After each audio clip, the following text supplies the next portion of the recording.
Pahasapa, literally meaning Black Hills, was the Sioux term for the mountains stretching across the western part of South Dakota into Wyoming. So called for its abundant conifers, which make the hills appear black from the distance, the land contains several sites that were sacred to the Lakota Sioux. Before the arrival of military and miners, the Sioux had used this land for religious purposes. Because many Americans were expansionists, the basic needs of the Sioux were often neglected during the writing of the treaties. As a result, this land has experienced a succession of conflicts, including many violent battles as well as broken compromises. Originally, the United States federal authorities attempted to settle conflict within the Louisiana Territory with the Fort Laramie Treaty of 1851, which recognized the Lakota rights to the Black Hills. However, in 1862, gold was discovered in Montana. John Bozeman developed a shortcut to these gold fields from the Platte River. This path, known as the Bozeman Trail, crossed through Lakota land, which angered the Sioux. Soon, conflict erupted into Red Cloud's War. After heavy losses, U.S. officials decided to negotiate peace, and the Fort Laramie Treaty of 1868 was signed. Federal officials, believing they had the authority, sent Lieutenant Colonel George Armstrong Custer and a regiment of about 1,000 men to the hills.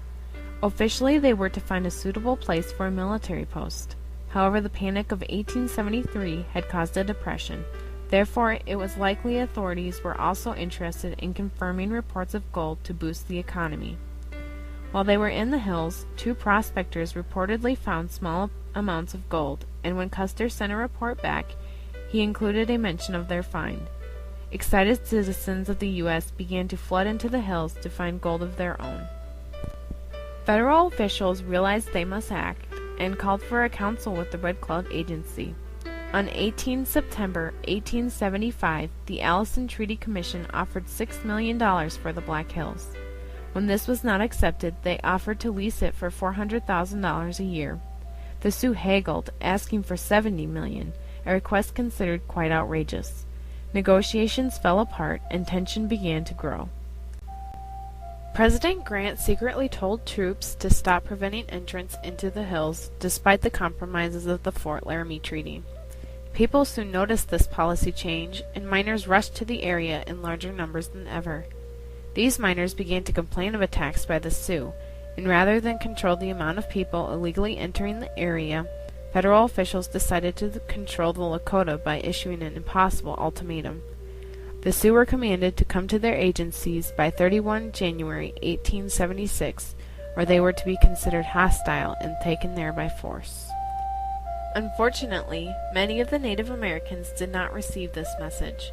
Others simply did not wish to come to the agencies, some of which lacked sufficient food.